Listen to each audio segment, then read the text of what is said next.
I'm thrilled to bring on stage Ethan Mollick.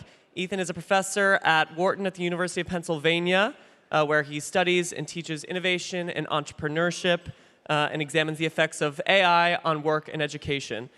His newest book, Co-Intelligence, just came out this month. It's about AI. He'll also be doing a book signing for it right after this at 11 downstairs. So if you enjoy the talk, definitely go meet him down there for that. But in the meantime, here to give us a talk about AI in the classroom, please welcome Ethan Mollick.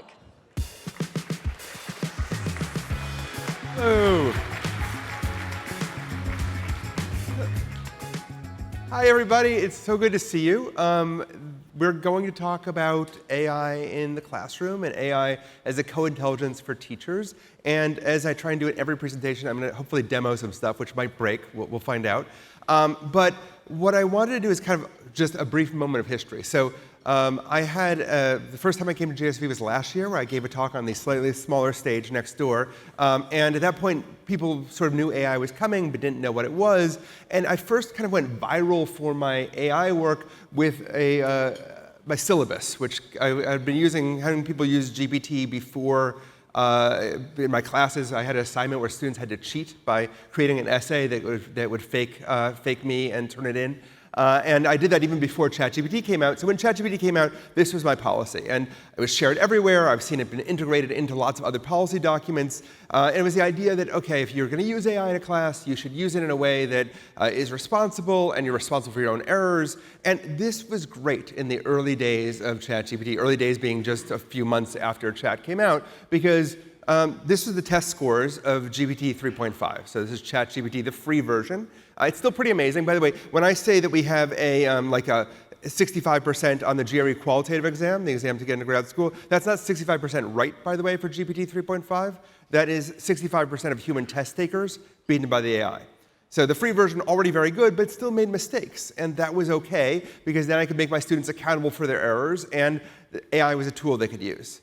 Right around the time of GSV last year, though, GPT-4 came out, the more advanced model, and it basically blew every other kind of test out of the water. And there's open debate still of whether it's the 99th percentile of the bar exam or the 60th percentile of the bar exam, but that's kind of where we are at right now. It's like beat 60% of humans or 90%.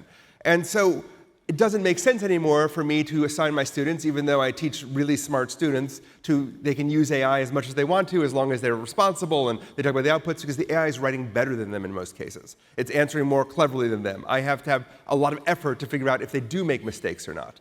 And that kicked off what I like to refer to as the homework apocalypse. There is basically no homework assignment the AI cannot do. If you think it can't do it, you probably haven't tried enough, or you probably haven't used the paid versions, the GPT-4s, the Claude 3s, the Google, because all of them basically solve every problem, visually or not, throwing, whether it's a geometry problem or it gets a 3.34 at Harvard on essays, which is pretty good even with grade inflation. And so we're seeing like a fairly large amount of, anything you throw at this, it does, right? And it also works the same way in post-secondary education. Two studies I happen to really like on this. The one on the left is from Stanford Medical School that shows that given novel cases to solve, GPT-4 beats all the second and third year medical students in terms of accuracy of outcomes. On the right, I like this one because it's from law schools. What it shows you is the grades people get in when drafting contracts at the University of Minnesota. And the blue curve is the grade distribution curve before people got access to GPT-4. And then in the experiment, people given access to GPT-4, you can see there's no longer any bad lawyers. Like it cuts off the end of the curve entirely, right? Which is what we see over and over again. So whatever kind of work we throw at this, it does. And this is kind of bad because homework turns out to be important. School's based around the idea that we assign people work and then they do them. Cheating was already something that was happening in classes, but now we have a universal engine that even if you're not cheating, you're getting help with, it's helping you out. And this is a problem because even in a world of ubiquitous AI, right, education is going to matter more than ever. Baseline knowledge matters more than ever because you need to know enough to be able to work with these systems. They are trained on human knowledge, on all the concepts of human history. And so we want people to know that to be able to work with it. We want them to be responsible consumers. We want them to be responsible citizens. So we want to make sure they know things. That's what education is important for. Secondly, expertise matters more than ever. So one of the arguments I make in my book is that AI is pretty good. At a lot of things, it's at the 80th percentile of human performance. When we look at its ability to be a high-end consultant or a programmer, it does very well at these things. But 8th percentile is still not as good as most people are at whatever they love and do best.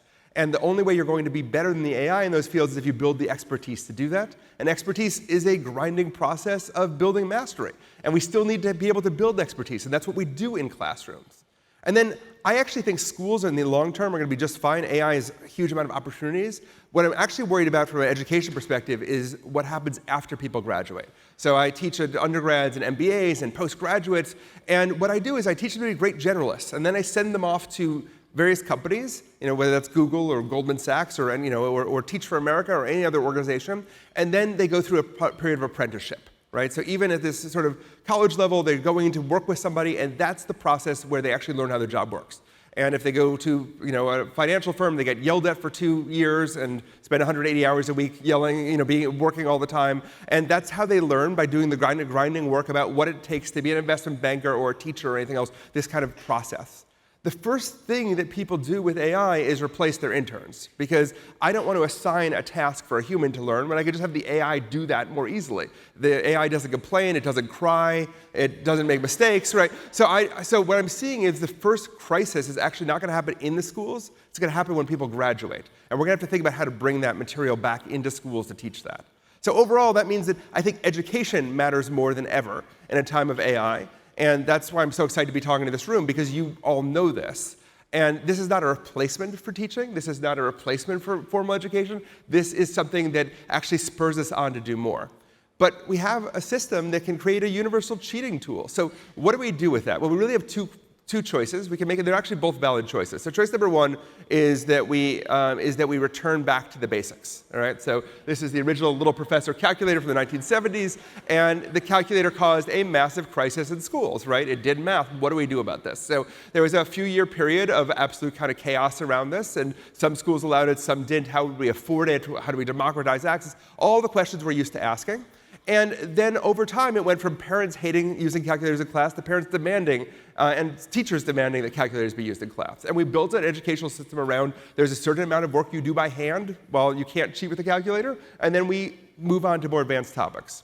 And whether we like that or not, that's how a lot of fields are going to end up working, which is we're going to end up doing a lot more in class, and there's going to be a lot more kind of activity-based, observational, but where people are in front of us, and that's okay. It turns out one of the really clear results from pedagogical research is that things like doing low-stakes testing are incredibly valuable, right? Low-stakes testing increases students' ability to remember things, unrelated topics, builds connection for them. So it's okay to go back to like a more formal kind of like, let's double down, make sure we're testing people, make sure that we are doing low-stakes tests, not necessarily high-grade tests, and that we are returning back to sort of classroom monitoring. That's a valid response if that's what you want to do. And I think that there's going to be a lot of that happening. A lot of basic writing might be done in class instead of outside of class with essays. But I think we can also look at this as an opportunity for transformation as well. So these are actual assignments from Canvas. Thank you, any infrastructure people here. That I put for my class this year, right? So when I was teaching my undergrads and MBAs, AI was required and was deeply integrated into the class in every possible way. So they had to work with the AI to create things. One of the assignments actually was that they had to invalidate their own job they were applying for. So they had to create a GPT to replace themselves for a job interview. So when they went to that interview, they would hand that to their interviewer, and they would say to them, my job's done, can I get a raise now? And what was fascinating is I had 300 students in the classroom. And I had hip-hop promoters, I had Navy pilots, I had, because I was teaching at Wharton, lots and lots of private equity people. And all of them came up with ways of invalidating parts of their job, of doing their job for them. I never would have realized you could file Navy flight plans, or that this would actually do really good hip-hop promotional tweets or private equity deal memos. My students were able to figure that out and do it. So I was able to push out to them and give them the tools to help transform what they were doing. And I think that lesson applies more broadly as well. So who should be doing this transformation? I'm in a room where a lot of you work for, a lot of you are teachers, instructors, administrators, some of you work for ed tech companies, and I think we have to think about who should be doing this transformational work. Because I think there's a lot of abstract conversation, but let's be really specific about what makes AI interesting or different in this way. So there are three things I think about with AI that I think people don't often realize. The first of those is that there's no secret instruction manual. I mean, I talk to OpenAI, I talk to Google, talk to Microsoft, Anthropic, all of these organizations on a regular basis, and I think people have this model that they know what these models do and what they're capable of doing in your field, and they don't. Nobody knows anything, right? That's either comforting or upsetting. It's up to you. But it's not like when ChatGPT was released, they thought homework would be destroyed as a result of this. They didn't even think about that. They don't know how good it is in fifth grade social studies or in teaching negotiation classes or any other topic. Nobody has the answers. And there's no instruction manual out there that you could hire somebody who knows the secrets. There is no secrets. Everybody's figuring this out together. The AI companies are basically releasing these products almost as soon as they're out and trained, and we're all discovering this together. So if you're kind of waiting for instructions from above, they're not forthcoming, right? Nobody knows anything, right?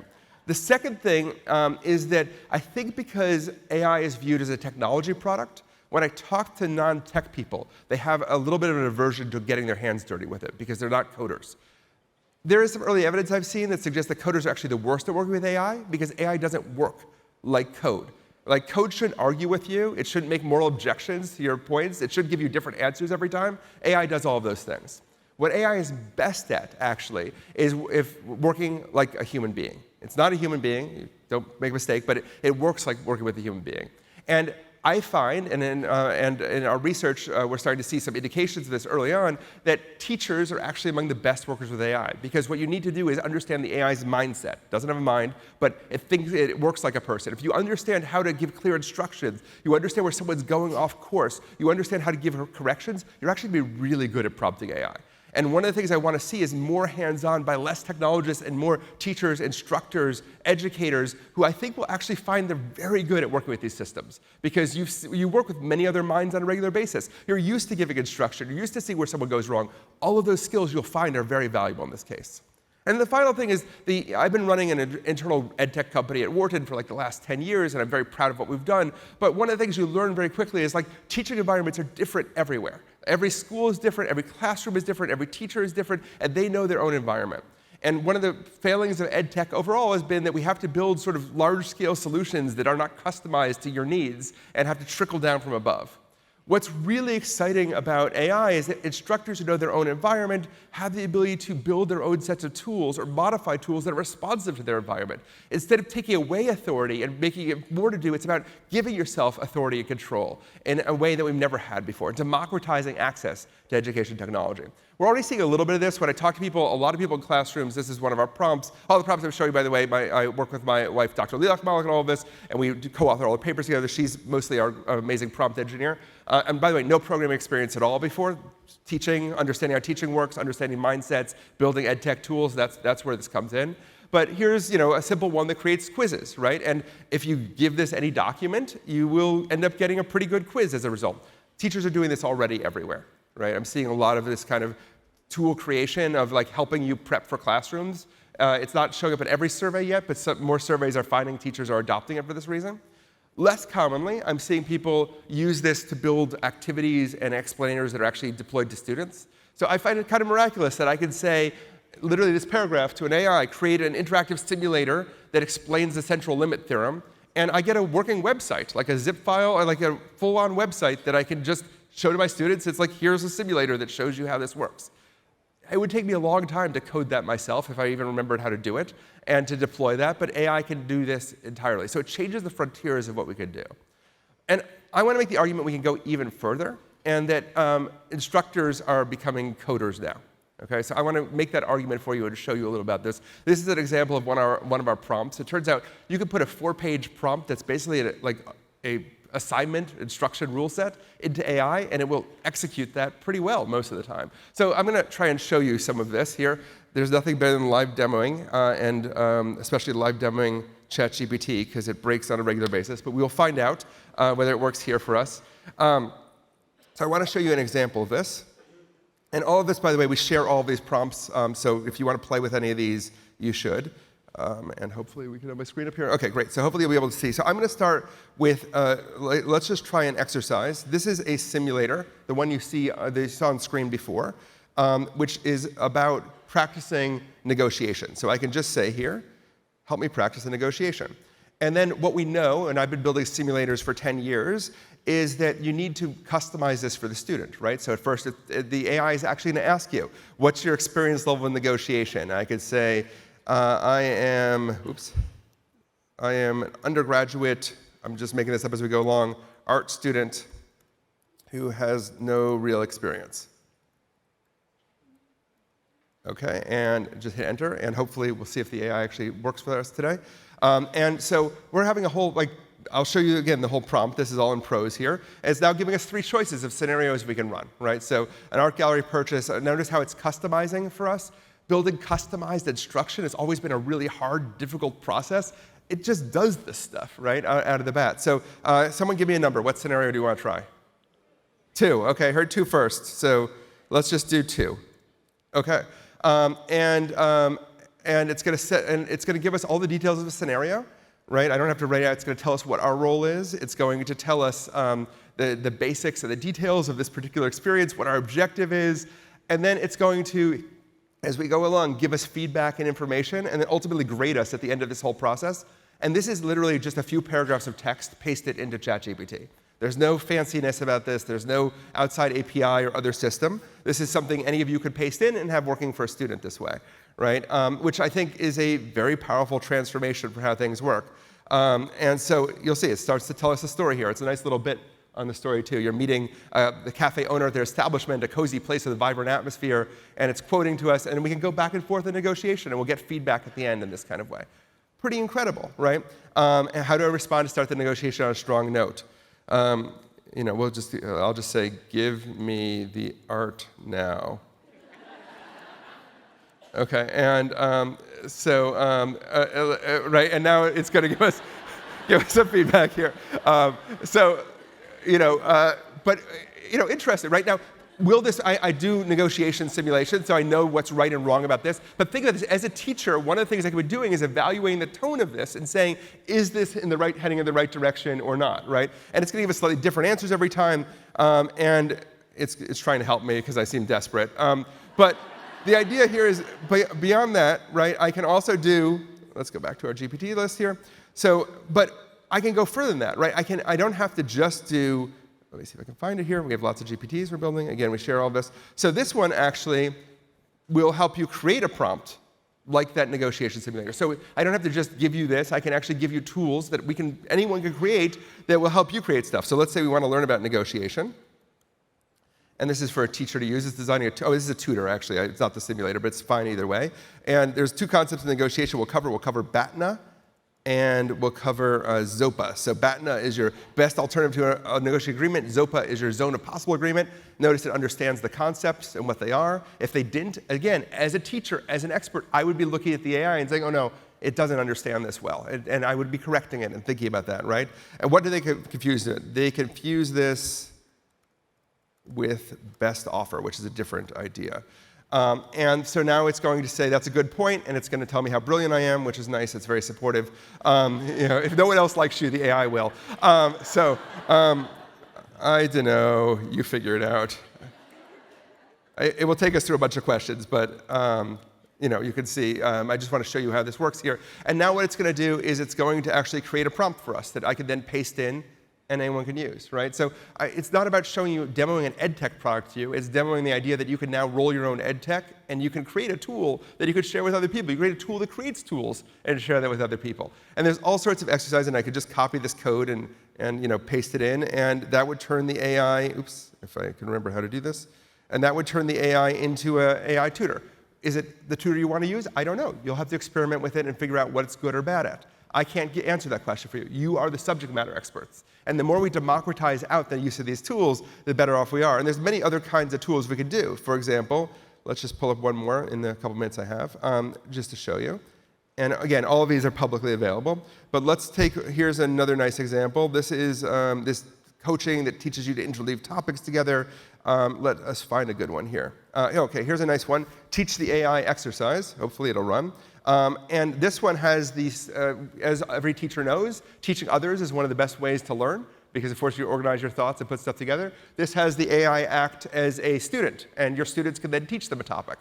And the AI will respond one way or another. Do we want to be chatty and inquisitive or skeptical and bemused? Which one? I'm hearing too many actual teachers in the room, right? Skeptical and bemused is the right way to go. And we could say negotiation.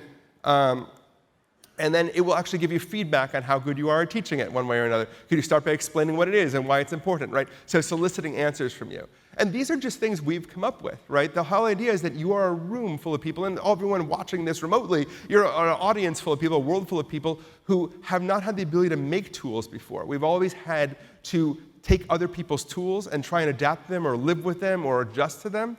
And now in your class, in your setting, you can build the tools that work well for you. And to me, that is the most exciting kind of part about this kind of AI moment that we're in right now.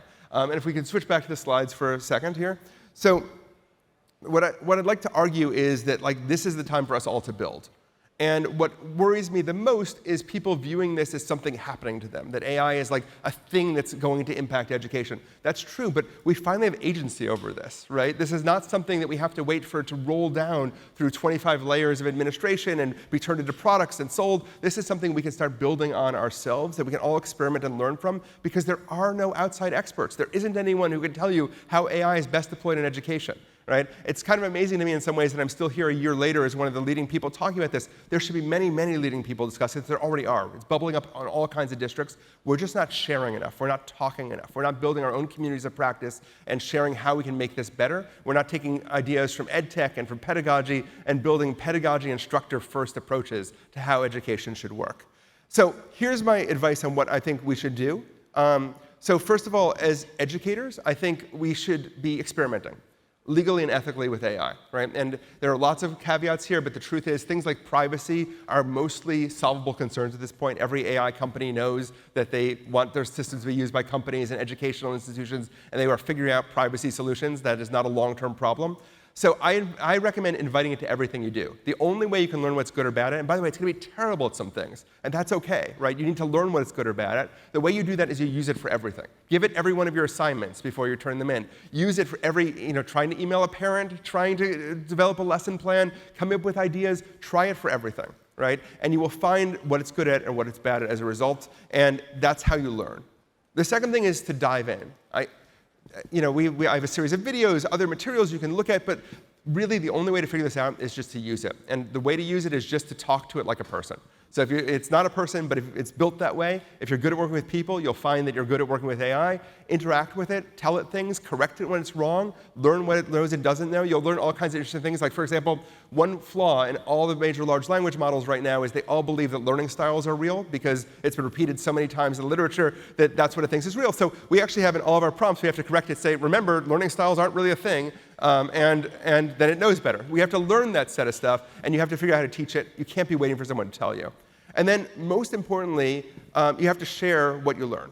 We have to start building more communities that are discussing this. Like, one of the things you can do is you can give this information out, you can share it with people, and that lets them build on it. Because what we really need to do is democratize in this moment and take charge of where AI is leading us to be positive for education, to be positive for instructors, to result in more security in the classroom, not less, to make it feel less precarious. And we're only going to do that if we, as instructors and as builders and as educators, start to think about that kind of stuff in a serious way.